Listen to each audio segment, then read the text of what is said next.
Umfana Davide ngesikhathi acala nje kuhlangana naGoliyati, acala kumbona, akazange abone isichwaga, wabona nje indvodza letselelako. Ngesikhathi bomnakabo labakhetsiwe tidlakela, batreyiniwe, baphethe tikhali tonke, bahlehla, babhaca. Impi yonke yaka-Israyeli naSawule ekhatsi bakhetsiwe laba batreyiniwe, bagcoke tonke tembi, baphethe netikhali but bayesaba ngoba bamati uNkulunkulu, bukhulu bakhe, babhacile. Davide ngekumati uNkulunkulu. Wathi nakabuka le ndvodza, waze wabuta wathi, uyini yena lo mfilisti longakasoki kwedzelela impi yaNkulunkulu kuyibita insayeya? Who is this uncircumcised Philistine that he should defy the armies of the living God? Eyi mhlobo wami, kumati uNkulunkulu, kwethembela uNkulunkulu, kumethemba uNkulunkulu, uhlala naNkulunkulu. Awuyesaba lutho, athi umhlabelele asesabiswa ilutho, sambe endleleni yenkosi. Lalela mntwana sekhaya, mkhulu ngakithi kunalo 7. Letimbi lobhekene nato, letimo letikuvelelako, wamati uNkulunkulu, budlelwane bakho naNkulunkulu baba sezingeni lelifanele. Utawuthi na utibona bese uyabona ukuthi kuncane kakhulu lokho. Empeleni inkosi ikulethele ukuthi itowuletha lidumo lwayo. Davide ngiyamcabanga naGoliyati ammangele ukuthi yini yona lento lelethwa phambi kwami. Kanti Davide lolo kungakuye mkhulu kakhulu kunaGoliyati, kunalesichwaga. Davide nakabona Goliyati uthi nanguNkulunkulu atilethela lidumo. Eyi mhlobo wami, ngiyakuncenga methembe uNkulunkulu, kumethemba kunemandla lamangalisako, kukholwa nguye, kunamathelana naye kuyawenta ukuthi noma ngabe ngisiphi isimo lesifikako ungasesabi, ubhekane naso ngco ngesibinzi ngoba umati uNkulunkulu, mati uNkulunkulu wakho mntwana sekhaya.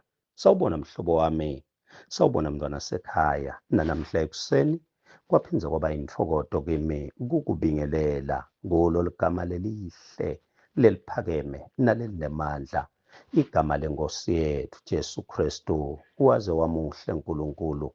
Nanamhla ekuseni ngekusidekela nasi singwasethu sekuphila encwadini yaJohane wekucala, 1 John chapter number 5. Ngicela sifunze verse 4 na 5.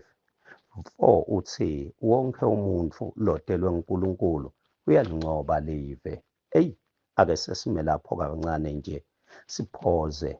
Wonke umuntu, eyi mntwana sekhaya, ngicela wadi ukuthi akunandzaba ukuthi tikushaye kangakanani, tikushaye kangaki, tikwehlule kangaki, but konke lokudelwe uNkulunkulu kwaze kwatalwa nje uNkulunkulu, la emithanjeni yako kuvalelwa kuncoba, la empilweni yako kunemandla kuncoba. Noma mntwana sekhaya abantu bangakhomba bathi nasi yasehluleke, yebo itolo wehlulekile, but watalwa kabusha, watalwa uNkulunkulu. Every born of God overcomes, every born of God conquers, defeats the world.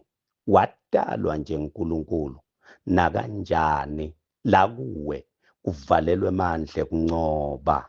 Bese uthi-ke kuncoba, lesincoba ngako live, kukholwa kwethu. Eyi, kumethemba uNkulunkulu, kukholwa mntwana sekhaya kunemandla lamangalisako, hhayi ukuhlabelela, no. Hhayi mntwana sekhaya kwade emavesi, no. Hhayi ukuthandaza kakhulu, hhayi nekuzela kakhulu, kukholwa, umethemba uNkulunkulu. Without faith we cannot please God. Mane-ke akushuwo ukuthi kukholwa noma ngabe yini, akushuwo ukuthi kuhlanganisa uNkulunkulu netintfo takho. No, no, no, no, no. Kunebantfu labathi noma bathi bayakholwa, kepha kunetintfo letiphansi embhedze, kunetintfo letibekwe lapha endlini, tintfo labatiko ukuthi athambisani naNkulunkulu. Verse number 5 soyayichacha ke le ndzaba uthi ngubani umuntu lo ungancoba live ngaphandle kwalo lokholwa ukuthi Jesu uyindvodzana yaNkulunkulu, kukholwa ngeJesu. Hey, linye ligama lelimisiwe mntwana sekhaya ezulwini emhlabeni nangaphasi kwemhlaba, igama lenkosi yethu Jesu. Kholwa nguye kuthi uyindvodzana yaNkulunkulu, methembe, tinikele kuye, methembe mntwana sekhaya, munye umlamuli phakathi kwemuntu naNkulunkulu, umuntu uKristu Jesu, nguye indlela neliciniso mntwana sekhaya. Kukholwa nguye, ungamhlanganisi naletinye tintfo takho, kholwa. For every child of God defeats this evil world, and we achieve this victory through our faith. Bese uthi-ke verse 5, who can win this battle against the world? Only those who believe that Jesus is the Son of God. Kukholwa nguJesu mntwana sekhaya, unikele impilo yakho kuJesu, noma abantu bangete bamfuna, noma abantu bangete mntwana sekhaya babanandzaba naye, babe netintfo tabo, babe nebantu babo lababamisile ukuthi batawukholelwa kubo. Lalela, munye lomisiwe nguJesu mntwana sekhaya, asite ngesibinzi, noma ngabe sitha sesentane, methembe mani isibinzi. Athi umbhali encwadini yaHebrews chapter number 4 verse 16, asisonzele ngesibinzi kulesihlalo semusa. Let us then fearlessly, confidently and boldly draw near to the throne of grace. Kulesihlalo semusa mntwana sekhaya, woda ngesibinzi, ungasesabi, ungasethuswa ngilutho, ngoba phakathi kwakho sekuvalelwe kuncoba, phakathi kwakho uvalelwe amandla lathi the throne of God's unmerited favor